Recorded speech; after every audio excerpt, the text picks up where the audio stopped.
We're coming again to you from St. James Catholic Church in Charlestown, West Virginia. This is session 2 of our series on Liturgy of the Hours. This will discuss the geography of the book. The most daunting part of starting this journey toward praying the Liturgy of the Hours is how to find what you need in this book, in the one-volume Christian prayer book. And that's what we're going to discuss in detail this morning, today. The book, if you have a copy, it would be helpful if you would follow along here. And your PDF outline of the discussions that are appearing on the church website also have a listing of the various parts of this book, but I thought it might be easier for us to see it in a more graphic form. So I designed a visual aid for us to go through it, and it presents the book in this fashion. So you're looking at it from the side. Part of what you need to realize as you begin this process is what to ignore in this book. This is over 2,000 pages worth of material. A lot of it you don't need immediately at the outset. So when you're starting, you want to concentrate on the parts of the book that are most important, and eventually you can expand from there and see some of the other parts. The actual most crucial part of this book is called the Ordinary, and it's located here toward the middle of the book. The Ordinary includes all the parts of the Liturgy Hours that never change. There's a similar term for the Mass. There's a part of the Mass called the Ordinary of the Mass, and that's the part that doesn't change as well. It's the part that we say every week. For instance, the Holy Holy, the Creed, the parts of the Mass that never change is called the Ordinary. In the Liturgy of the Hours, the Ordinary includes the introduction, the invitatory or the introductory verse at the beginning. Of course, the hymn will change in the Liturgy of the Hours, so that's not part of the Ordinary. It's not found in that section that begins in this book on page 686. The canticles, the psalms and the canticles, because they're part of the psalmody and they change daily, also are not in the Ordinary. It does, however, indicate where those are prayed in the Ordinary. So the Ordinary gives you an outline of the structure of the hour, and then you'll need to find various parts outside the Ordinary, the parts that change. The reading, the responsory change, the Benedictus and morning prayer.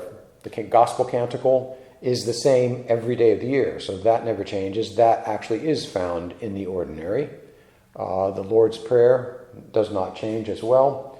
The concluding prayer is changeable, so that's not there. And the conclusion, may the Lord bless us, protect us from all evil, and bring us to everlasting life, does not change if you're praying the liturgy privately. So that's in the Ordinary. So that Ordinary gives you not only the structure of the hour, but it also gives you the parts that don't change. A lot of times, I know at least in the 4-volume version, some of those parts, like the Gospel Canticle, will be printed on a separate sheet that you can put at the front or the back of your book, so you don't necessarily have to find the page in the Ordinary for the Gospel Canticle when you're praying the hour. The Christian prayers that we have here at the church have those non-changeable parts pasted in the front and back inside covers of the book. That makes it very useful. I would suggest doing that even if the book doesn't come with its own. Getting a copy of those and putting them at the front or the back where they're easy to find is very helpful. The next most important part of the book, the geography of the book, beyond the Ordinary, is the 4-week Psalter. After the revision of the Liturgy of the Hours post-Vatican II, the template for the psalmody changed from a week series, whereas all the psalms were read during 1 week in the older version of the Divine Office, the Breviary. It changed to a 4-week structure. So the psalms are prayed over a 4-week period, and that's called the 4-week Psalter. It begins in Christian Prayer on page 699, and it includes all the psalms that you need to pray the various hours, morning prayer, evening prayer, for a 4-week period. And they're different each day of the week, and each week of that 4-week period. It includes the Psalms and the canticles, the Old Testament canticles and the New Testament canticles that are part of that psalmody. That 4-week Psalter begins at the beginning of the church year. The first Sunday of Advent uses the Psalms from that first week in the Psalter. Sunday of the first week of the 4-week Psalter is what you would pray on the first Sunday of Advent. The first week of Advent, you would use the rest of that first week's psalmody for morning prayer and evening prayer. And that runs through the season until you end Advent and begin Christmas, and then that 4-week Psalter begins over again. The Psalter always begins on the first Sunday of each of the liturgical seasons. First Sunday of Advent, first Sunday of Christmas, first Sunday of Lent, the first Sunday of Lent actually, and then the first Sunday of Eastertide. Because Lent is 5 weeks, there are more weeks in Lent than there are weeks in the Psalter. The solution there is to go back to the beginning again. So once you've run through all 4 weeks of the Psalter, during the 5th Sunday of Lent and that 5th week, you just go back and start again at the beginning and do the first week all over again. And the same thing with Easter, which is a 7-week period. You go through the 4-week Psalter once, and you go back and do the first 3 weeks again until you get back to ordinary time. Ordinary time is a very long season, as it were, about 34 weeks, and that has multiple repetitions of that 4-week cycle all the way through ordinary time. The way you can tell which week you will be praying, which week in the Psalter, you look at the Sunday in ordinary time. If the Sunday is divisible by 4, like the 8th Sunday in ordinary time, or the 12th Sunday in ordinary time, 16th Sunday, that's always going to be the 4th week of the Psalter, because we have started with the first week as week 1. So the 4th week, the 8th week, the 12th week, the 16th week, we'll be praying the 4th week of the Psalter. That's how you can tell which week we're on as you're in the midst of ordinary time. So those first 2 elements, which were the ordinary and the 4-week Psalter, are what will be used most often in this book. I should mention, before we go on to talk about some other things here, I should offer a plea that you persevere and try not to feel too frustrated as you go through the Liturgy hours, realizing that if you're laity, if you're not bound to pray the exact prayer of the church the way it's listed, any prayer that you do in the morning and any prayer that you do in the evening is just fine.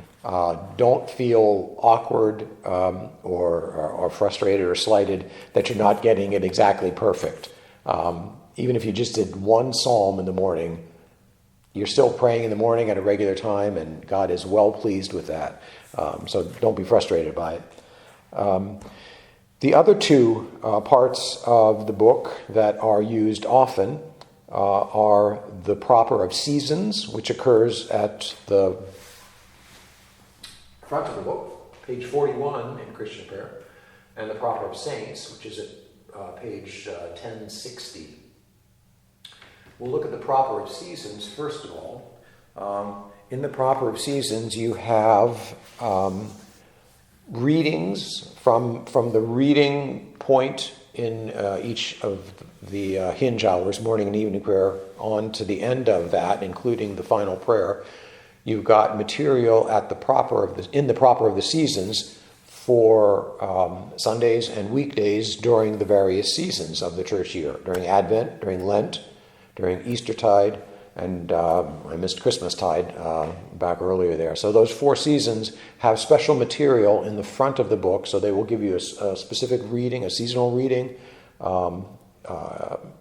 antiphons for the Gospel Canticle, special intercessions, and a concluding prayer that is seasonal for those.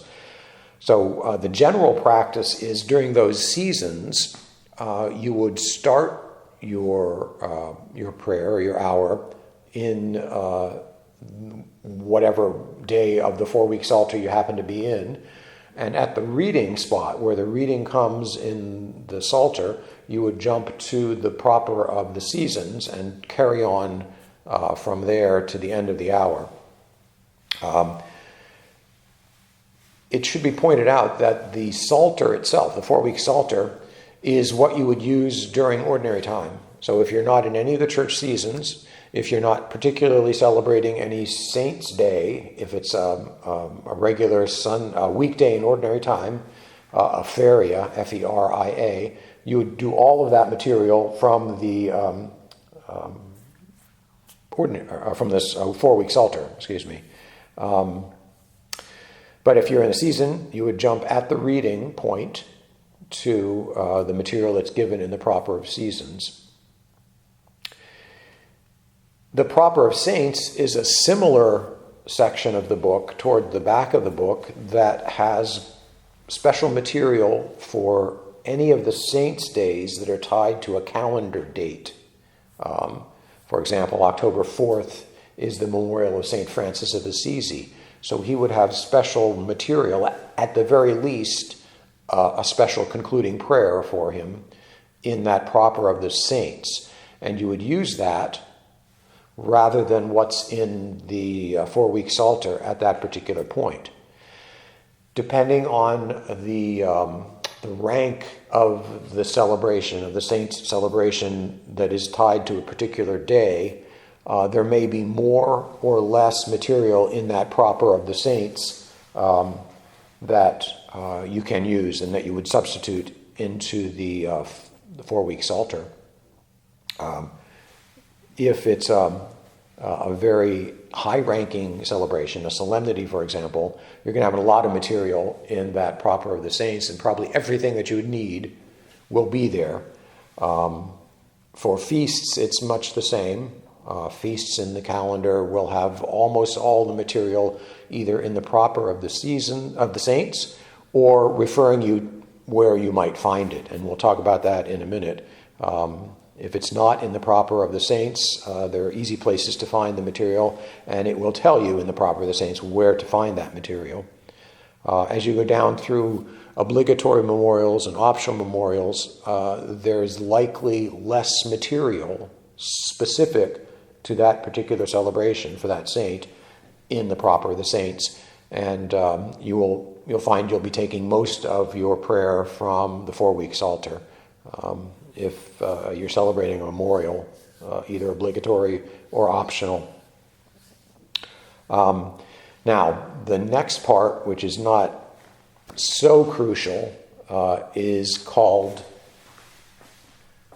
the Commons, and that begins in Christian Prayer on page 1355. The Commons are a series of texts that are put together for the various types of saints. There's a common of the Blessed Virgin Mary. There's a common for martyrs, a common for pastors, a common for virgins. So various classifications of saints have their own common. And if the saint's celebration is high enough, for example, apostles all have ranks of feasts during the year. They're all the rank of feast, not just a feast day, but the rank of feast, which is fairly high in the scheme. Apostles would draw a lot of their material from the common of apostles. And it will tell you in the proper of the saints where to find that common. It actually gives you the page number. It says the Psalms are found at page 1340, and that's where you would go to find the proper texts for that particular celebration. The other part that you're going to find very useful is the selection of hymns in Christian prayer, and that begins at page 1502. In this version, the one by Catholic Publishing, there's actually music for the hymns, which I find very useful as a musician. So you'll find the hymns listed with their music. And there are certain recommendations that are given to you for which hymns to use as you go through either the 4-week Psalter or the Proper of the Saints or the Proper of the Seasons. They will oftentimes suggest a hymn for morning prayer and evening prayer. So that's, in essence, the geography of the book, the map of the book. That's where you're going to find things. The ones that we mentioned, those 6 parts, most important, the ordinary, the 4-week Psalter, the Proper of Seasons toward the front, the Proper of Saints toward the back, as well as the commons, which come right after the saints, and the hymns. Those 6 parts are what you're going to need to navigate through morning prayer and evening prayer as you begin praying the hours. The other parts are for your enlightenment and for your expansion. You could pray daytime prayer, night prayer. An abbreviated version of Office of the Readings is located in the book, and you could expand to those once you get a little more comfortable with morning prayer and evening prayer. The last thing we'll do in this second session is discuss what I talked about a little bit earlier, the rankings of the various celebrations that happen during the year.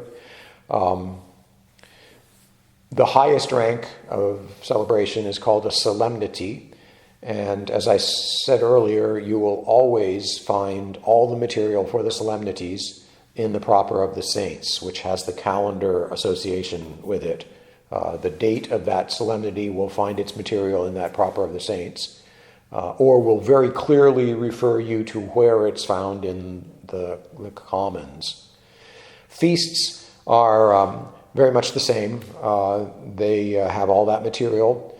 Solemnities, as you remember from our first session, solemnities actually expand beyond the day to include the night before. So you'll pray evening prayer 1 or first vespers on the night before a solemnity, and then you'll pray morning prayer and evening prayer 2 on the actual day. Solemnities are treated very much like Sundays. Sundays have the same structure with evening prayer 1, morning prayer, and evening prayer 2. Feasts, however, don't. Unless a feast of our Lord happens to fall on a Sunday, feasts are only celebrated on the actual day of that, on the date of that celebration. There is no evening prayer 1 for feasts, unless they're feasts of the Lord that replace a Sunday and fall on a Sunday, like the Transfiguration. If you're celebrating August 6th on a Thursday, then you would pray only morning prayer and evening prayer.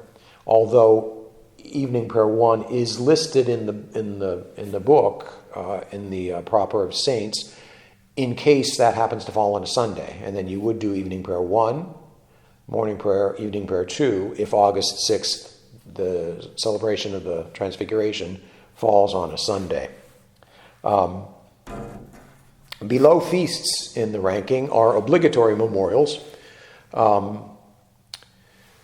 Most of the material from the obligatory memorial you'll find in the Psalter. At this point, you can decide on your own, and the rubrics actually allow you some freedom there. You can decide on your own whether to continue, when you get to the reading, in the 4-week Psalter, which you can do, or you can jump to the common of whatever type saint you're celebrating. If you're celebrating the feast day of a bishop, you could jump at the reading to the Common of Bishops and take it from there to the end of the hour from that common. And that's generally my practice. That's what we do here at the church. If it's an obligatory memorial, we'll do the psalmody from the 4-week Psalter, but at the reading, we'll jump to the common that is associated with a particular saint that we're celebrating that day. For optional memorials, we don't do that, and that tends to distinguish between those two. Optional memorials are generally more localized saints that aren't of universal import, so we distinguish between the two by taking optional memorials almost entirely from the 4-week Psalter, except for the concluding prayer, which would be specific to the saint that we're celebrating. And then finally, the lowest rank on that scheme is weekdays, or ferias, F-E-R-I-A. And at that point, celebrating a weekday, you would take everything from the 4-week Psalter. There's no switching around. The church here, we call that a one-ribbon day. You only have to have one ribbon set in your book, and everything comes from that one ribbon. I believe the last thing that we will talk about in this session is a revision that's going to happen. I may have mentioned this earlier, but this 4-volume set is going to be revised and is in the process of being revised, and will probably come out within the next 5 to 10 years, a whole new version of this. And once that happens, the 1-volume version will also be revised to match up with the texts that are in this version. So the biggest takeaway from this should be, don't be frustrated. Do the best you can. Follow along.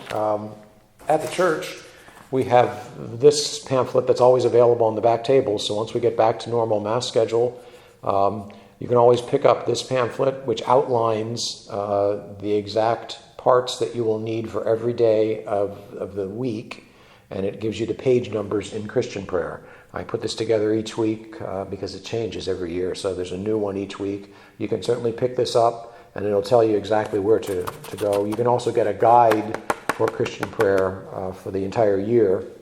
It's available online, or sometimes gift shops will have those as well. So that concludes part 2, the geography of the book, and we'll see you next time.